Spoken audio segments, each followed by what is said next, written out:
दुकान पर बैठकर जो कमाई कर रहे हो, दुकान पर बैठकर जो कमा रहे हो, वो अपनी पत्नी और अपने बच्चों के लिए कमा रहे हो। और इस पंडाल में बैठकर जो आप कमाई कर रहे हो, ये अपनी आपकी कमाई है, जो अंत समय में काम आएगी। किसी दूसरे की कमाई नहीं, ये अपनी। वो बीमा कंपनी का बीमा करवाओगे, रकम तुम जमा करोगे और माल मिलेगा तुम्हारी पत्नी और तुम्हारे बच्चों को। बोलो सही है कि गलत बात है? कोई दूसरे को मिलने वाला है? पत्नी का बीमा होगा तो पति को मिलेगा, बच्चों को मिलेगा। पति का होगा तो पत्नी को मिलेगा, बच्चों को मिलेगा। और जिंदगी भर जोड़ जोड़ के तुम मर गए 500 रुपए जमा करके, महीने की किस्त जमा करना है, बीमे की 500 रुपया, 800 रुपया करना है, 1000 करना है, 2000 करना है, जोड़ जोड़ के तुम मर गए और रकम मिली जगदम्बा को। तुम्हें क्या मिला?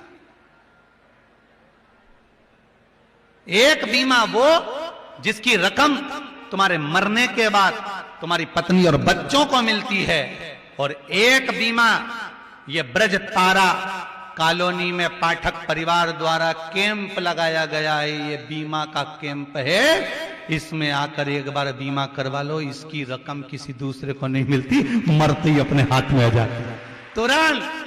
जैसे ही प्राण छूटेंगे, जो कंपनी का बीमा करवाया है, शिव महापुराण की कंपनी का बीमा है ये, साथ इसकी रकम तुम्हारे सामने तुम्हारे हाथ पर होगी प्राण छूटते। जैसे प्राण छूटे कि यमराज बंदी बनाने आएगा, और यमराज बंदी बनाने आया तो इतने में तो बीमा वाला पहुंच गया, फाइल चेक कर लो। तो उसने कहा क्या? फाइल देखो कौन सी कंपनी का बीमा है। तब समझ में आएगा साहब ये तो शंकर जी की कंपनी का है, और ये वहां शिव पुराण में गई थी और इसने वहीं पे फॉर्म भर दिया था, और जैसे ही वहां पहुंची और बैठते से इन्हें बीमा करवा लिया। अब क्या जाए? विचार करना, राजा श्वेत शंकर जी के मंदिर में बैठकर पूजन कर रहा था, अंतिम समय था, प्राण छूटने वाला था, यमराज बंदी बनाने आ गया। यमराज ने अपने दूतों को भेजा, जाओ बंदी बनाओ। इतने में तो चित्रगुप्त महाराज गए लेकर यमदूतों को और ले जाकर छोड़ा नीचे। जैसे ही राजा श्वेत को प्राणों को खींचने लगे, इतनी देर में शंकर भगवान ने सारे यमदूतों को मारकर भगा दिया। सब लाल पीले होके, ने एक की आंख फूट गई, ने का मुंडा टूट गया, कहीं का दांत निकली गया, ने कहीं का हाथ फूटी गया, ऐसा फूटा टूटा सब गया यमराज के पास। यमराज जी ने पूछा कि अरे ये तुम्हारा फर्नीचर किसने बिगाड़ा? यमराज पूछा, ये अच्छा खासा लेके गए थे सोफा से, एक नहीं बचा, नीचे का तो गायब हो गया, मुंडा का नहीं बचा, तो तुम्हारा फर्नीचर बिगाड़ा किसने? कि वो नीचे गए थे राजा श्वेत को उठाने के लिए, शंकर जी के मंदिर में पूजन कर रहा था, शंकर जी ने मार मार के हमारा फर्नीचर बिगाड़ दिया। अच्छा, हाँ इतनी हिम्मत? हाँ। इतने में राजा तुरंत यमराज को गुस्सा आया और यमराज खुद उसी समय पर पहुंच गया, और यमराज जाके राजा श्वेत को उठाने लगा। इतनी देर में तो शंकर जी प्रकट होकर यमराज को ही निपटा दिए। जा। अब आपने कभी सुना कि यमराज मरा? ये दुनिया को ना जाने कित्तों को मार दिया, पहली बार यही निपट गया। फिर वही वाली बात आ गई, जो हमसे टकराएगा, आगे तो बोलो, काय को मिट्टी में मिल जाएगा, सीधे ऊपर निकल जाएगा। सीधी सीधी बात बोला, तुम तो मिट्टी में मिलना, अपन हिंदू होके नीचे मिलेंगे।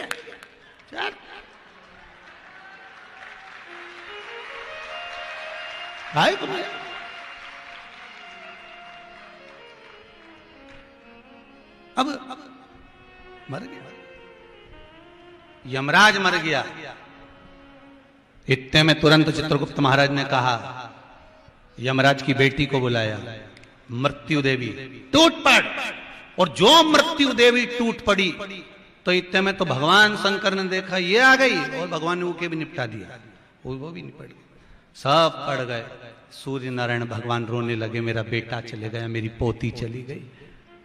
ब्रह्मदेव के पास में गए, भगवान विष्णु के पास में, ब्रह्मा जी के पास जाकर तुरंत सूर्य नारायण भगवान ने कहा, ये कैसी लीला है? आप ही ने तो निर्णय दिया था कि यमराज निर्णय लेगा, यमराज मारेगा, जिसको भी मारना यमराज निर्णय लेगा, किसकी मृत्यु यमराज लेने जाएगा। फिर यमराज को जब भेजा गया तो फिर शंकर भगवान ने क्यों मारा? इतने में ब्रह्मा जी बोले, भैया देखो, हम सबकी फाइल देख सकते पर शंकर जी की फाइल नहीं देख सकते। इनके बीच में हम कभी नहीं बोलेंगे। ब्रह्मा जी बोले हम 4 बार इस्तीफा देने की सोच लिए, पर हमारा इस्तीफा भी कोई नहीं ले लिया। हमारी तो खुद नहीं चलती, हमारी खुद नहीं चले तो हम क्या बोले। तो ब्रह्मा जी बोले हम नहीं बोलेंगे, भगवान विष्णु के पास जाओ। भगवान विष्णु ने सूर्य नारायण भगवान से कहा क्या हुआ, मेरे बेटे को मार दिया, मेरी पोती को मार दिया। भगवान विष्णु तुरंत सूर्य नारायण भगवान के साथ में शंकर जी के पास पहुंचे। भोलेनाथ जी आपने क्यों मारा इनको। शंकर जी बोले मेरे मंदिर में पूजन कर रहा था राजा श्वेत। तो भगवान विष्णु बोले उसका अंतिम समय आ गया था।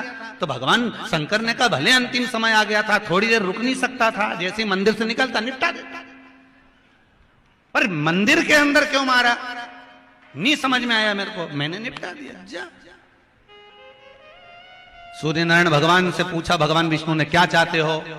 सूर्य नारायण भगवान बोले हमारे बेटे को और पोती को जिंदा कर दो बस, और कुछ नहीं चाहिए। शंकर भगवान बोले जिंदा नहीं करूंगा, मैं जीवित नहीं करूं। तो प्रभु करना तो पड़ेगा। इतने में शंकर भगवान ने कहा एक शर्त पर जीवित करूंगा, अगर यमराज को जीवित होना और मृत्यु देवी को जीवित होना है तो शर्त एक रहेगी। क्या, जो भक्त मेरी आराधना कर रहा होगा, मुझे याद कर रहा होगा, यमराज उसको उठाएगा नहीं। दूसरी बात, जब भी पृथ्वी पर आना, क्योंकि भगवान विष्णु बैकुंठ में रहते हैं, ब्रह्मा ब्रह्मलोक में रहते हैं, इंद्र इंद्रलोक में रहते हैं, शंकर मृत्यु लोक पे रहता है पृथ्वी में। इसलिए पृथ्वी पर से किसी को भी उठाकर ले जाना तो मेरी आज्ञा पहले लेना, मैं बोलूं तो उठाना। इसलिए आज भी चतुर पंडित, कोई का एक्सीडेंट हो जाए, कोई का बीपी बढ़ जाए, कोई को अटैक आ जाए, तुरंत पंडित जी कहते महामृत्युंजय का पाठ बिठाओ। पंडित जी कभी नहीं कहते कि कनक धारा का पाठ करवा, श्री सुक्त कराओ, पूर्व सुक्त कराओ। पंडित जी कहेंगे महामृत्युंजय का पाठ करवा। क्यों? महामृत्युंजय का पाठ जैसे ही करना प्रारंभ करा, शंकर जी की दृष्टि इस पे पड़ गई तो यमराज की हिम्मत नहीं कि उठा कर ले जाए। और अगर यमराज आ भी जाएगा और इसको ले जाने लगेगा, इतने में शंकर भगवान कह देंगे इसके बाजू वाली को ले जा, पर इसको छोड़ जा, इसको लेकर नहीं जाएगा, ये इसका भजन चल रहा है। तो जितने भी कथा में बैठे तुम तो चिंता मत कर जोरी, अब तो खजूर वाली चोटी बनाई तो जोरदार फिर, और बिल्कुल चिंता मत करना। मेरो क्या तो करेगो यमराज, जब गुरु मेरो समरथ है। क्या करेगा यमराज? मीराबाई से लोगों ने पूछा क्यों फूले इतनी, क्या तो मिला जो तू फूलोनी समा। क्या मिल गया तेरे को? बहुत कुछ मिल गया, वर दे दिया ब्रह्मा जी ने, भगवान शंकर ने, उड़ गए यमराज और उड़ गई मृत्यु देवी। तो यहां तो मृत्यु भी टल जाती है शिव की उपासना।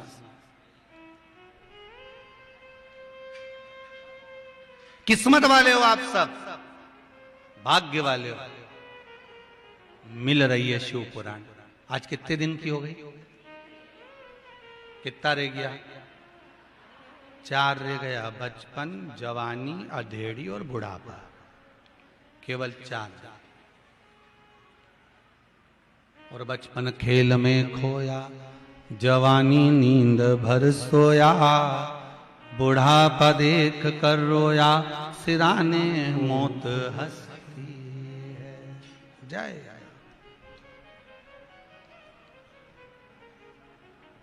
एक युद्ध के मैदान में लड़ने वाला है, एक युद्ध के मैदान में लड़ रहा है, और एक भगवान की भक्ति में पड़ा हुआ है। दोनों में प्रबल है जो भगवान की भक्ति में पड़ा है, वो प्रबल है जो भगवान के भजन में पड़ा है।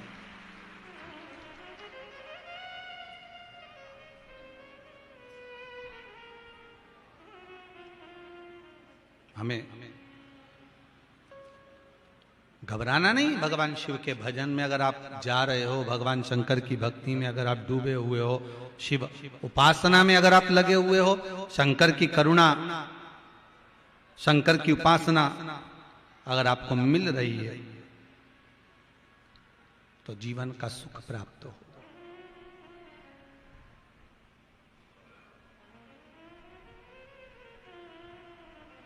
क्या मिलता है शिव पुराण से? तो कहा तेज और बल प्राप्त होता है भगवान के भजन का। एक बार हमने कथा में कह दिया कि भगवान की कथा सुनने से तेज मिलता है। तो एक व्यक्ति भगवान की कथा सुनने बैठ गया और पास में दर्पण लेके बैठ गया, कांच। थोड़ी देर कथा सुने, फिर कथा सुने, फिर मुंडा देखे, बाद में उसने पत्र लिखकर भेजा जैसे आप लोग भेजते हो, तो कि हमने तो 2 घंटा की कथा सुनी, अभी तक हमारा तेज तो बढ़ा ही नहीं, हम तो जैसे थे वैसे की वैसे ही है।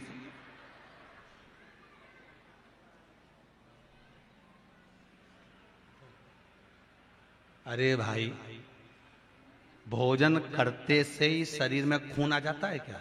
अरे बोलो तो सही। जैसे ही तुमने रोटी मुंडा में डाली, बस रोटी में घी लगाया, नमक मिर्ची लगा के जो मुंडा में ली ने, वो गुट्टा ने, रोल ने, फिंगर जो मुंडा में गया, और बड़ा क्या शरीर, बड़ा क्या, तो खाते से ही क्या ब्लड बन जाएगा?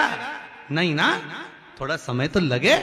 खाया है, शरीर में जाएगा, पचेगा, फिर रक्त बनेगा, वो रक्त बन गया तो शरीर में चलेगा। उसी तरह एक बार अगर शिव महापुराण की कथा सुन ली है तो ये पक्का है, तेज और बल दोनों बढ़ता है, समय लगता है, तो थोड़ा तो समय लगेगा।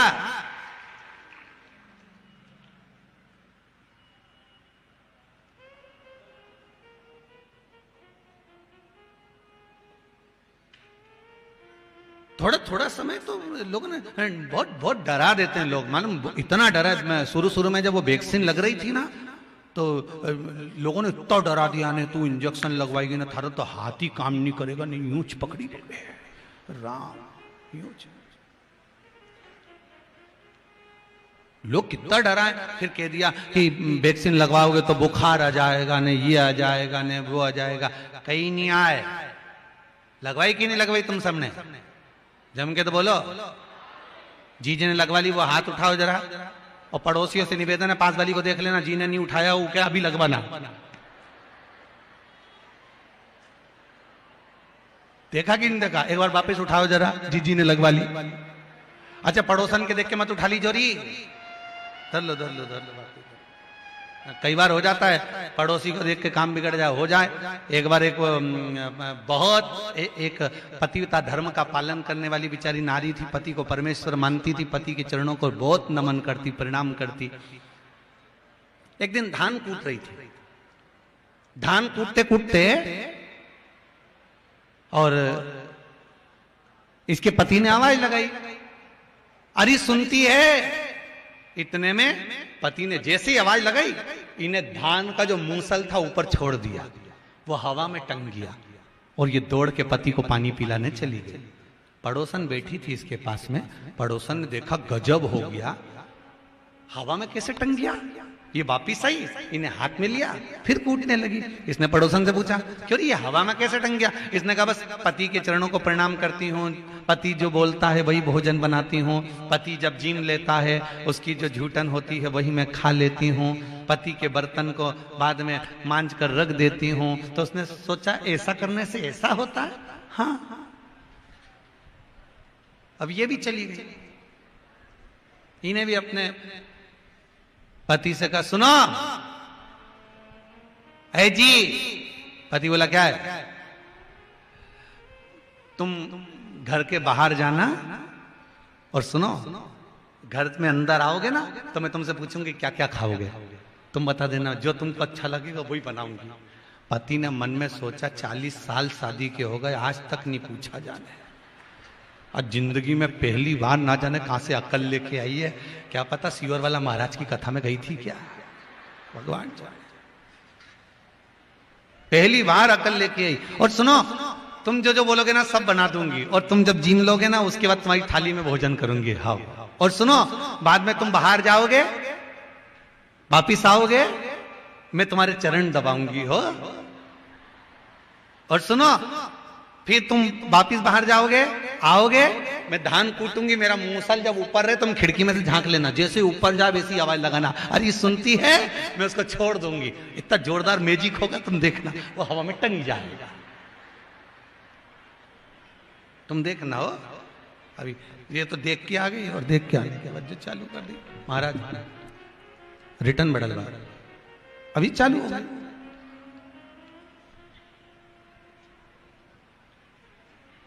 अब इसने पूछ लिया क्या क्या खाओगे, पति ने भी सोच लिया 40 साल में पहली बार पूछा है तो अपन काय को छोड़े, इमरती, भजिया, पकोड़ा, गुलाब जामुन और दही बड़ा और पूड़ी और सब्जी भिंडी की और कद्दू की सब्जी और आलू की सब्जी और नमकीन पूड़ी ने, मेथी की पूड़ी ने, पराठा, सब बोल दिया। बोलते जा इतने में तो इसको गुस्सा कि तुम्हारा बाप बनाएगा, लगे एक सीट से ये बना वो बना, मेरे को जो अच्छा लगेगा बनाऊंगी। चली गई धंधरा के अंदर, सब बनाया, थाली में रखा भी सरी, पर एक एक रखा, एक ही भजिया, एक पूड़ी, एक पराठा, एक दही बड़ा, एक आलू बड़ा, आलू की सब्जी का एक आलू, भिंडी की सब्जी की एक भिंडी, सब धर। और पति ने आज मन में सोचा भगवान तेरा भला करे, जिंदगी में पहली बार 40 साल में इतनी थाली लगी लगाई मिली है। और जो पति रोटी का टुकड़ा तोड़ के जैसे ही खाने पड़ा, ये बाजू में बैठ के बोले पूरा मत खा लेना, आधा खाना, आधा थाली में रख दो, मैं खाऊंगी, पूरा मत खाओ। अब बेचारा जैसे मुंह में ले जाए, बस पूरा खा जाओगे क्या, रख दो। अच्छा, इतनी चतुरता तो होना चाहिए कि ज्यादा धर दे, झूठा छूट जाएगा तो खा लेना। उसने बोला था झूठा खाना, ये थोड़ी ना बोला था कि उसको मार मार के बचा लेना। अब इसने तो पूरी थाली वापिस खा के खाया क्या, सूंगा ही होगा बेचारे ने।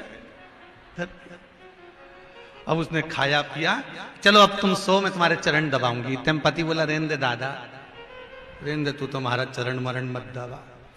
अब नहीं, मैं तो दबाऊंगी। अब वो चरण दबाना, अब कभी जिंदगी में दबाया हो तो दबाए, बस दमीचा मारे, दमीचा मारे। और दमीचा ऐसी ऐसी मारे। और नींद नहीं आ रही हो तो, आ भी रही हो तो चली जा।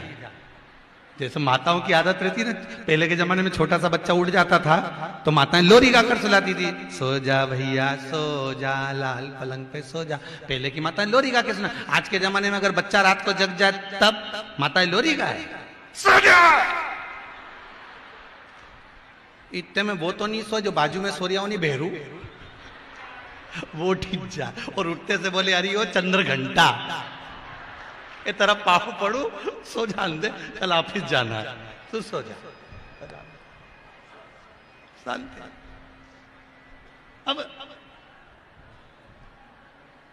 ये पांव में दबा है। अब पति से बोले सो जाओ आंख बंद करके। अब पति भी मन में सोचे, बकरे को जब खूब अच्छे से खिलाया पिलाया जाता है, हलाल कर दिया जाता है, मालूम पड़े मैं आंख बंद करके सोऊं और ये फरसा ला के मेरा शीश नहीं काट दिया, इका कई भरोसा, ना जाने कहां से सीख किया ये। अब आंख बंद करो। पति ने बेचारे ने आंख बंद करी, पर मन नहीं मान रिया, तो ये खोल के देख, एक खोल के देखे। जैसे तैसे समय निकला, उठो उठो जाओ अब बाहर जाओ, अब मैं धान कूटूंगी हो। और जैसे तुम खिड़की में देख लेना, मूसल जैसे ऊपर जाएंगी ऐसी जोरदार मैजिक होगी, हवा में तंग जाएगा मूसल हो। और जब जब जैसी मूसल ऊपर जाए वैसी तुम आवाज लगाना, अरे सुनती है, बस मैं आ जाऊंगी छोड़ के, तुम देखना हो। और जैसे इसका मूसल ऊपर गया और पति ने आवाज लगाया, अरे सुनती है। जैसे ही कहा सुनती है, इतने में इसने जो मूसल छोड़िया, नी के करम पी पड़िया। ओ बापड़ी, मुंह खुला के खुला। पति पूछे क्या हुआ? सब तुम्हारे कारण हुआ है। अब बता बेचारा, वो तो कुछ बोला ही नहीं था, बोले तो बात दूसरी। देखा देखी में काम बिगड़ जाता है। देखा देखी कभी नहीं करना जीवन में, भगवत स्मरण में लग जाओ। भगवत लोग डराएंगे, धमकाएंगे, लोग कहेंगे, कहां शिव महापुराण के चरित्र में पढ़े हो, कई लोगों ने खूब डराया आपको। अरे कई शंकर जी पे कई काली मिर्ची चढ़े, लोगों ने डराया, ये मत करो, वो मत करो। सियोर वाला महाराज तो सब पागल जैसा काम बताए, तो हम तो कहते हैं हम तो पगले। जितने कथा सुनने वाले और जितने शंकर की कथा करवाने वाले सब पागल। अकलवर तो वो हैं जो कथा में नहीं आते, तो सब अकल। अपन तो पगले। जो शंकर की भक्ति में डूब जाए, शंकर के स्मरण में डूब जाए, शंकर के अनुमोदन में डूब जाए, शिव उपासना में जो डूब गया, उसको किसी से मतलब नहीं होता। वो शंकर के भजन में डूबा है, उसकी भक्ति कर रहा है। शिव महापुराण की कथा कहती है कि अगर बेलपत्री भी नहीं है, 7 वृक्ष की पत्तियों को तोड़कर भी आप शंकर को चढ़ा रहे हो, तो शंकर प्रसन्न है। शिव कभी आपसे नहीं आकर कहता कि मुझको इतना दूध चढ़ाना, इतना दही चढ़ाना। शंकर कभी आकर नहीं कहते कि आप मुझे 5 लीटर दूध चढ़ाओ, 3 लीटर दूध चढ़ाओ, मुझे दही चढ़ाओ, कि मुझे शहद चढ़ाओ, कि मुझे पंचामृत चढ़ाओ। शंकर कभी नहीं कहते कि तुम मुझे ये लाकर चढ़ाओ। शंकर तो ये कहते हैं, एक बेलपत्रम, एक पुष्पम, एक लोटा जल मुझे समर्पित कर देना। ये भी नहीं हो तो 3 बार ताली बजा देना। ये भी नहीं हो तो मुख से बम बम भोले बोल देना। ये भी नहीं हो तो मेरे मंदिर के बाहर खड़े होकर मेरे मंदिर का शिखर का दर्शन कर लेना, उतने में भी मुझे सुख का भान हो जाएगा। और ये भी नहीं हो तो शंकर के 8 स्थान बताएं कि शंकर 8 स्थान पर मौजूद रहता है। पृथ्वी, आकाश, जल, अग्नि, सूर्य, चंद्र।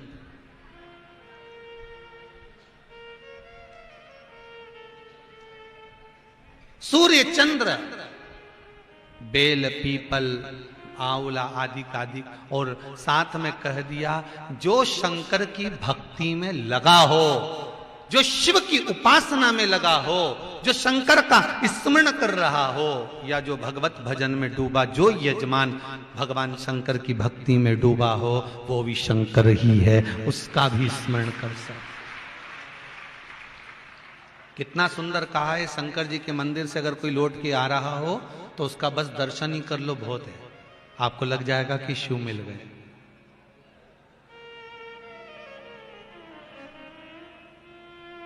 आपको प्राप्त हो जाएगा।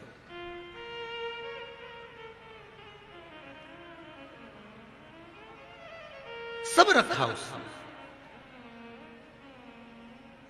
आप क्या कर रहे हैं, कितनी श्वासें ले रहे हैं, कितना कमा रहे हैं, कितना धन एकत्रित कर रहे हैं, कितना गंवा रहे हैं, आपके पास में हिसाब बाद में रहेगा। पहला हिसाब मेरे देवाधिदेव महादेव के पास में रहेगा कि कितनी श्वास इसने ली है, कितने श्वास में इसने भजन किया है, कितने श्वास में इसने मंत्र जाप किया है। ये उसके पास लिखा है, उसके पास लिखा।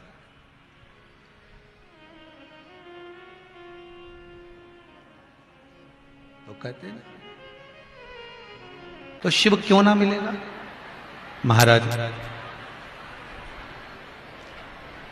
सुग्रीव का पुत्र दधिबल, रावण का पुत्र नरंतक, एक शिव उपासना में लगा हुआ है, एक नारायण की उपासना में लगा हुआ है। दोनों में भले युद्ध का बल है कि नहीं है ये तो नहीं, पर ये जरूर है कि भक्ति का जो बल है वो बड़ा प्रबल है। भक्ति का बल बड़ा,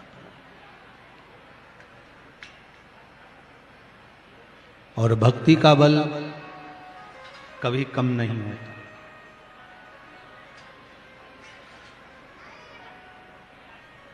भक्ति का बल कभी कमजोर नहीं होता। एक दिन सुग्रीव का पुत्र दधिबल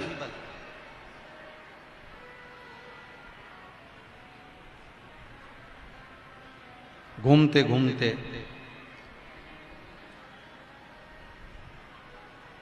बिहाबलपुर पहुंच गया, जहां पर नरंतक रहता था। रावण का पुत्र नरंतक जहां रह रहा है। बिहाबलपुर में पहुंचकर दधिबल ने छुपकर नरंतक की उस नगरी में प्रवेश किया और नगरी में प्रवेश कर कर भगवान की भक्ति के लिए वहां बैठ गया।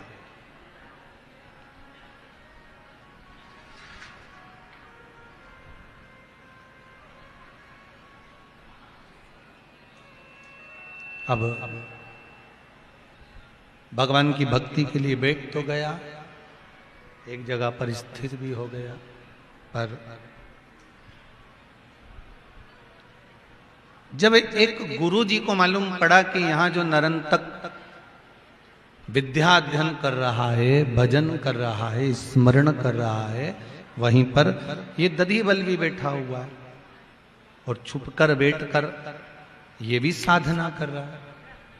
कथा शुरू हुई थी तब एक बात कही थी कि वैष्णवों के 26 गुण में से एक गुण है मौन रहकर, शांत रहकर भगवान की भक्ति को धारण करना। नगाड़ा पीट कर नहीं, ढोल बजा कर नहीं,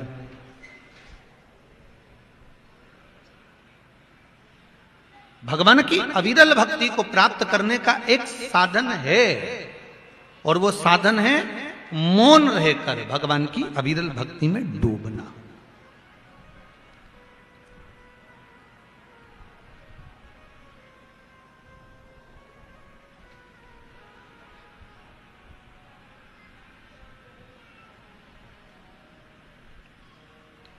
बहुत देखो, बहुत सारी जगह कथा करने जाते हैं और आगे भी कथा निरंतर है। अभी ये कथा 15 तारीख को पूर्ण होगी, शायद 18 तारीख से नवे गांव में प्रारंभ हो जाएगी। छिंदवाड़ा के पास जो नवे गांव है वहां पर प्रारंभ हो जाएगी। वो भी आस्था चैनल पर आएगी, दोपहर 2 बजे से 5 बजे तक वो भी आएगी। वहां के लोगों को भी लाभ मिलेगा। छिंदवाड़ा के आसपास के जितने भगत लोग हैं, नवे गांव के आसपास के जितने लोग हैं, वो सब कथा श्रवण करेंगे। पर एक बात जरूर कहना चाहूंगा, कथाएं तो बहुत होती हैं, पर जितनी शांति से आप लोग आकर कथा में बैठते हो और जितनी शांति से आप लोग कथा से निकल कर जाते हो, ऐसा किसी कथा में कभी नहीं देखा, कभी नहीं देखा। सालों हो गए कथा करते करते, पर जितना भाव और प्रेम से, जितनी शांति से आप लोग बैठते हो, कोई शोर नहीं, एकदम मौन शांत होकर भगवान की कथा को, बस यही परम भगवदीय वैष्णव के 26 गुण में से एक गुण है शांत रहकर भगवान की भक्ति को धारण करना।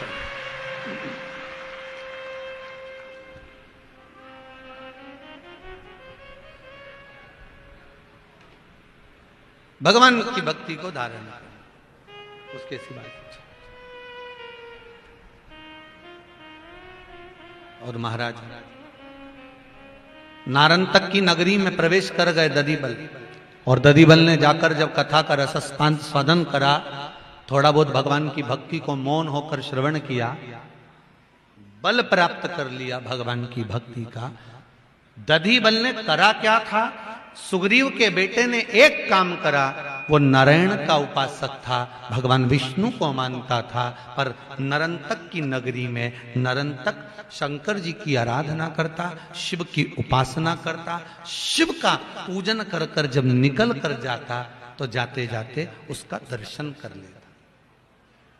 अभी कथा में कहा था, आप अगर मंदिर भी नहीं जा सकते, मंदिर के शिखर का दर्शन भी नहीं कर सकते, आप भगवान को जल भी नहीं चढ़ा सकते, बेलपत्र भी नहीं चढ़ा सकते, तो जो शंकर जी के मंदिर से निकल कर आ रहा हो, जो शिव मंदिर से निकल कर जा रहा हो, जो शंकर जी के ऊपर जल चढ़ा कर जा रहा हो, शंकर का दर्शन कर कर जा रहा हो, आप उसका भी दर्शन कर लोगे तो भी जीवन का सब कार्य सफल हो सकता है महाराज। उसका भी दर्शन कर लिया तो हमारा जीवन सार्थक। भगवान शंकर प्रथम वैष्णव है। शिव महापुराण की कथा कहती है, शंकर जी से किसी ने पूछा कि आप मुर्दे की भस्म अपने शरीर पर क्यों चढ़ाते हो, क्या दूसरी भस्म नहीं मिलती? शंकर भगवान कहते हैं, ये मुर्दे की भस्म इसलिए चढ़ाता हूं कि जब लोग मुर्दे को लेकर आते हैं तो राम नाम सत्य बोलते हुए आते हैं। ये जो मरा हुआ पड़ा है, जो शरीर अर्थी पर पड़ा हुआ है, ये मरने के बाद भी राम का नाम दुनिया के लोगों से निकलवा रहा है, इसलिए ये पूजनीय है। इसलिए मैं ये भस्म को चढ़ा रहा हूं। अब ये पापी था, कपटी था, छली था, बेईमान था, प्रपंची था, जो भी था, ये अपनी जगह, पर मरने के बाद इसने 10 लोगों से, 50 लोगों से भगवान का भजन कराते कराते शमशान तक लेकर आया है। राम नाम सत्य है, बोलते बोलते बुलवाते बुलवाते आया है। एक पुण्य इसने अपनी जिंदगी का कर लिया कि मरने के बाद भगवान का भजन करवा दिया। करा कि नहीं करा वो नहीं मालूम, पर लोगों से करवा दिया।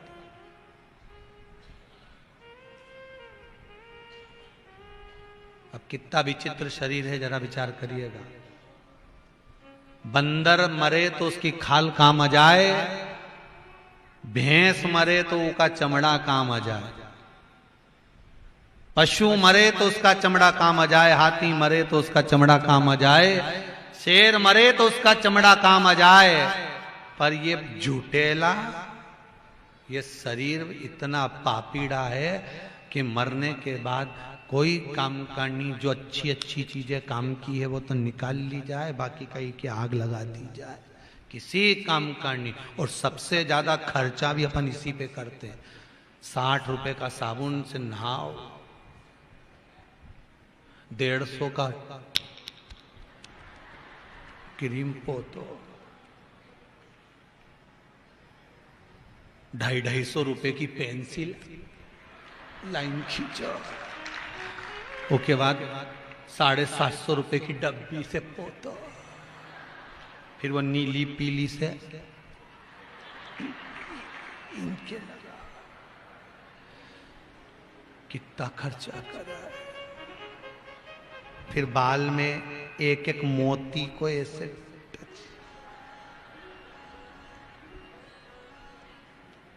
कितना खर्चा करा है शरीर पे। फिर वो साड़ी पटली, पति से बोली जरा नीचे से खींचना,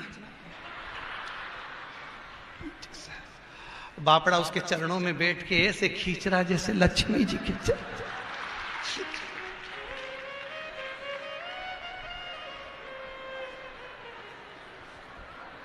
अच्छे से तो खींचा,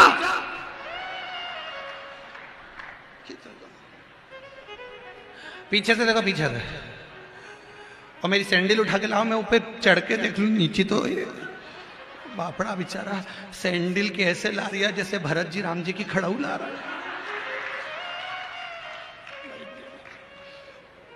लादी पहन ले, ऊपर चढ़ के फिर अब देखो जरा नीचे है नहीं, हाँ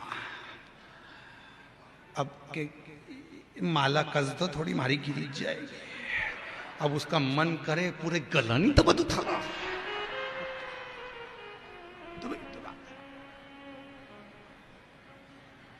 भगवान,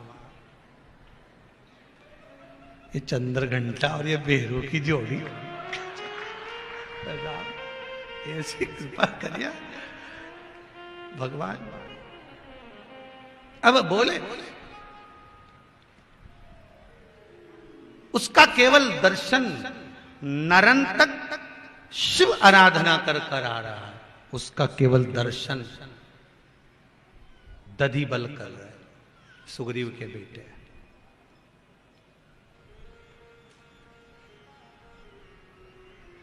देखिए हम क्यों गुरु जी के चरण छूते हैं, हम क्यों माता पिता के चरण छूते हैं, हम क्यों विद्वान जन के चरण छूते हैं, किस लिए? क्या मिलता है चरण छूने से, क्या मिलता है कथा श्रवण करने से, क्या मिलता है भगवान के दरवाजे जाने से? कहा गुरुजन जो भगवान की भक्ति में, शिव उपासना में, शंकर की भक्ति में जो निरंतर डूबा रहता है, उसका मात्र मुख का दर्शन भी हो जाता है तो जीव की मनोकामना पूर्ण हो जाती है। ये दधिबल की कथा है, ये दधिबल। अभी एक माता ने बड़ा सुंदर भाव लिखा है, देखिए।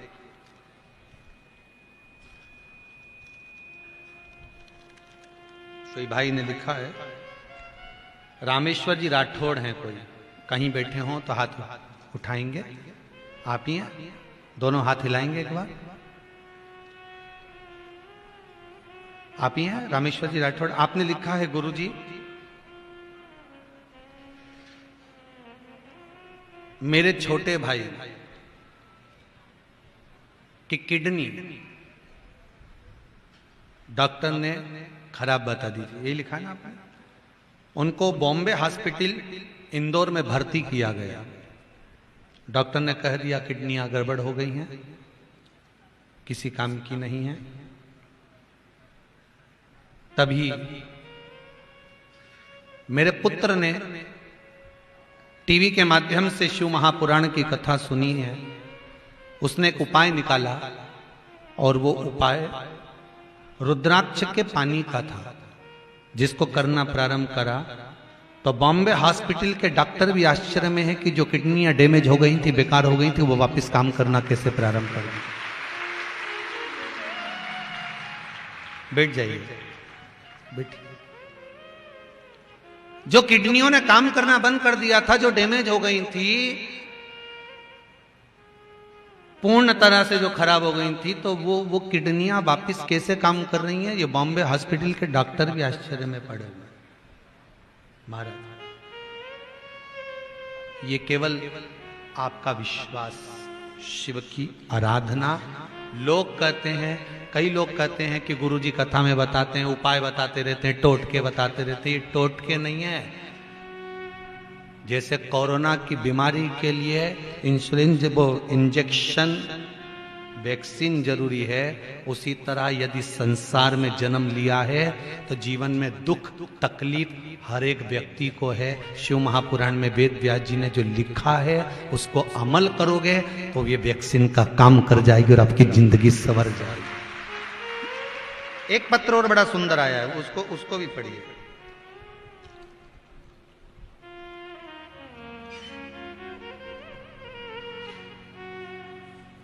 श्रीमती मंजुला जी केशोरे, नेपा नगर, जिला बरहानपुर से आई हैं। कहां बैठी हैं, जरा हाथ उठाएंगे? आप ही हैं? मैंने सारे सहारे छोड़ दिए, बस तेरा सहारा काफी है। सुंदर लाइन लिखी है। आपने लिखा है, मंजुला दीदी, मैं बुरहानपुर से आई हूं कथा सुनने के लिए।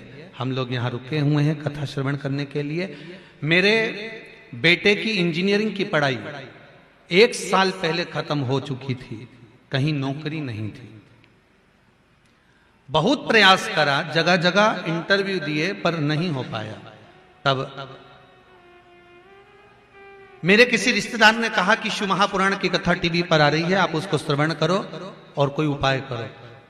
पशुपति व्रत के बारे में मैंने सुना और पशुपति व्रत का नियम लेने का विचार कर लिया कि मैं पशुपति व्रत करूंगी जो सोमवार आएगा। तब से जैसे ही सोमवार का व्रत करने का विचार करा पशुपति व्रत का, तभी मात्र मैंने पशुपति व्रत का सोचा ही था, इतने में 21/6/2021 को मेरे बेटे के इंटरव्यू में वो पास हो गया और उसका नौकरी का ऑर्डर आ गया। बहुत बहुत साधुवाद, बहुत बहुत बधाई आपको। बैठिए विराजिए, बहुत बहुत साधुवाद। इतनी अच्छी कंपनी में नौकरी लगी है गुरुजी की मैं उसका वर्णन नहीं कर सकती। कभी भी जिंदगी भर महादेव का एहसान नहीं भूल सकती। ये पत्र लिखा है जिसने विश्वास, और बहुत सारे पत्र हैं, सब में बड़ा बड़ा सुंदर सुंदर बात लिखी है।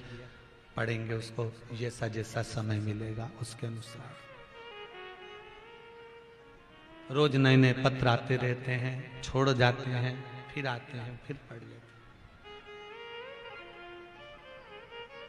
फिर कहूंगा, ब्रह्मा जी ब्रह्मलोक में रहते हैं, भगवान विष्णु बैकुंठ में रहते हैं। केवल एक देव अधिदेव महादेव ऐसा है जो इस पृथ्वी पर मृत्यु लोक में रहते हैं। बहू दूर रहती है ना, आपको दुख होगा ना तो दूर वाली बहू को बुलाओगे ना तो रिजर्वेशन कराएगी, बस में बैठेगी तब आएगी। और जो पास में रह रही होगी ना, अगर आवाज लगाओगे कि तभी झगड़ा हुआ होगा, दुख के समय में सबसे पहले वही खड़ी हो जाएगी। उसी तरह मेरा महादेव है।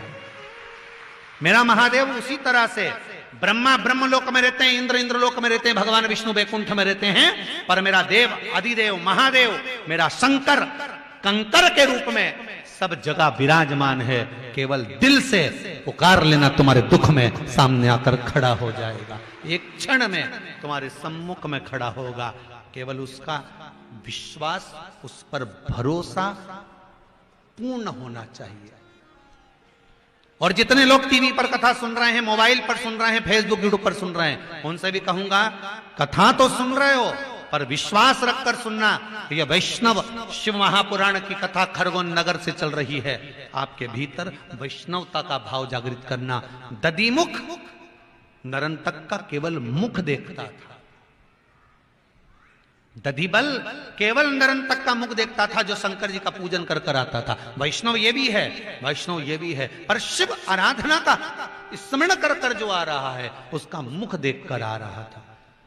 युद्ध के मैदान में आज रावण ने खबर कर दी नरंतक को कि नरंतक, तुम्हारा भाई अक्षय मर गया, मेघनाथ मर गया, अब तुम्हें आना है। नरंतक उस युद्ध में पहुंच गया। अब शंकर का भगत तो रावण भी था, शंकर का भगत तो पूरा परिवार था, पर शिव का भगत जो नरंतक था, उसके बराबर कोई वीर नहीं था। कहते हैं रावण के 10 बल नरंतक के अंदर थे, इतना बलवान था नरंतक। 10 बल रावण के नरंतक के अंदर थे। रावण जितनी शिव की आराधना करता था, उससे 4 गुना 1000 गुना ज्यादा नरंतक शिव की आराधना करता था। अब आप विचार करेंगे कि नरंतक ने शिव की आराधना कर कर क्या मांगा था। नरंतक ने कहा था, रावण के पुत्र ने, नरंतक एक बार शिव की आराधना कर रहा था, लोटा भर जल से शिव जी को अभिषेक कर रहा था, शंकर जी प्रसन्न हो गए। मांग नरंतक, तुझे क्या चाहिए? नरंतक कहता है, ये भी परम भगवतीय वैष्णव है, शिव से कहता है, अगर मेरे प्राण छूटे तो प्राण उससे छूटे जिसने मेरा मुख 1000 बार शिव की आराधना करते समय देखा हो, वो मुझे मारे, इसके सिवा कोई ना मारे। अगर मेरे प्राण छूटे, मेरा अगर शरीर जाता है, तो जिसने मेरा मुख शिव की आराधना करते समय दर्शन किया हो, शिव की आराधना करते समय देखा हो, उसके द्वारा मेरे प्राण छूटे। मुख जिसने देखा, किसने देखा था? सुग्रीव के बेटे ने, दधिबल। उधर युद्ध के मैदान में अंगद ने कहा सुग्रीव से, काकाश्री, अगर दधिबल को युद्ध में बुलाया जाए तो दधिबल भी युद्ध बहुत प्रबल कर सकता है। नरंतक हार नहीं रहा था, मर नहीं रहा था, रावण खुश हो रहा था, ठहाके लगा रहा था, क्योंकि ये मरने को तैयार नहीं था। नरंतक नहीं मर रहा था, प्राण नहीं छूट रहे थे। अंगद ने बुलाया, काकाश्री महाराज दधिबल को बुलाया जाए। लक्ष्मण जी ने पूछा, कौन दधिबल? अंगद कहते हैं, ये वो दधिबल है, सुग्रीव का बेटा, जो भगवान के भजन में लगा रहता है, कभी किसी को उसने युद्ध के लिए आगे आता ही नहीं। लक्ष्मण जी हंस दिए, ये युद्ध लड़ेगा? जिसके हाथ में माला पड़ी हुई है वो शस्त्र क्या उठाएगा?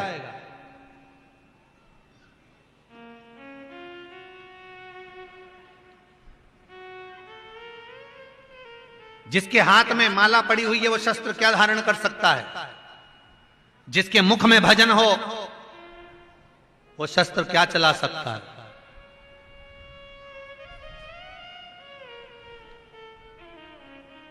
शायद इसीलिए मेरे हिंदू धर्म के भाइयों के लिए, मेरे हिंदू धर्म के भाइयों के लिए, इसलिए शायद लोग चिल्ला चिल्ला कर कहते हैं कि गीता अगर तुम्हारे घर में है, रामायण अगर तुम्हारे घर में है, शिव महापुराण अगर तुम्हारे घर में है, माला अगर तुम्हारे घर में है, तो एक बात याद रखना कि बल भी तुम्हारे घर में है और शस्त्र भी तुम्हारे बल में होना चाहिए कि तुम सम्मुख।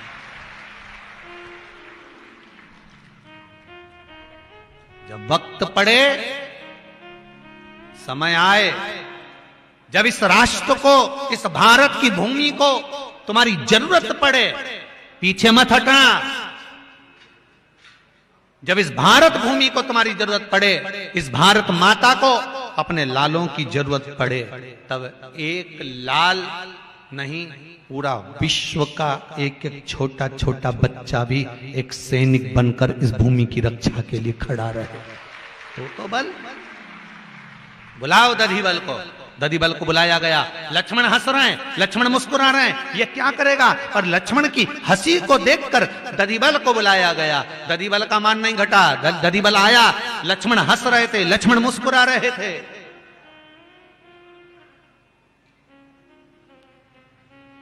बार बार ताने दिए जा रहे थे दधिबल को। परम भगवदीय वैष्णव का सबसे बड़ा लक्षण 26 गुण में से एक गुण था शीलता, शांति, मौन था। वो युद्ध के मैदान में भी मौन था, युद्ध के मैदान में भी मौन था।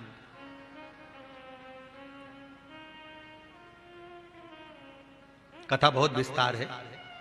ये एक परम भगवदीय वैष्णव की कथा सुनी थी वृंदा की, दूसरी चल रही है दधिबल की। एक बात और आप लोगों को कह दें कि सब जगह कथा करते हैं तो 2 बार घड़ी देखना पड़ता है। यहां कथा करो 1 बजे चालू होने 4 बजे विराम हो जाए, मालूम ही नहीं पड़ता कि कब समापन हो गई है। समय का ही भान नहीं हो पाता। कथा चलते चलते कहाँ, वो तो ये मूंछ वाले भैया खड़े होते तब ध्यान में आता कि कथा विराम की ओर लेना है हो, कि अब टाइम आ रहा हो। कुछ कुछ माताएं तो कह रही थी इनको किडनैप कर लेना चाहिए, कथा के बाद में इनको जरा आधा 1 घंटे बाद छोड़े। अच्छा, कई माता आप लोगों को भी सोचने में होता है अभी तो बैठे थे, कथा सुनना पूरी हो गई का। मानव का शरीर प्राप्त हो जाए और मनुष्य की देह मिलने के बाद हम भगवान से ये प्रार्थना करें कि हमको शरीर अगर मनुष्य का दिया है तो फिर साथ में इतनी कृपा जरूर करो कि हम आपकी भक्ति कर सकें, हम आपका भजन कर सकें।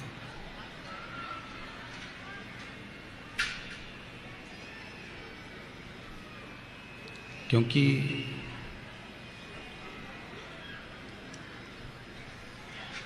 अगर मनुष्य का शरीर मिल भी गया,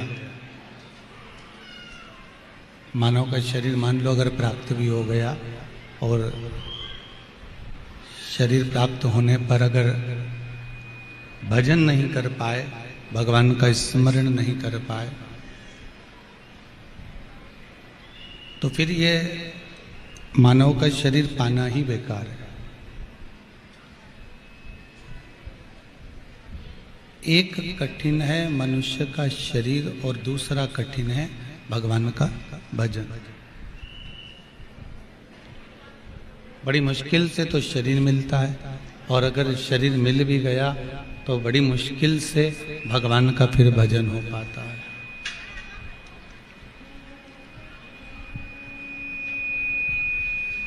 बड़ी मुश्किल से प्राप्त होता है। महाराज, कहीं योग संयोग है, कहीं भगवान की कृपा है, कहीं भोलेनाथ जी की करुणा, कहीं दातार की दया, कहीं विश्वनाथ शंभु शंकर की करुणा, भगवान शिव की कहीं दया है, और उस दया के बल पर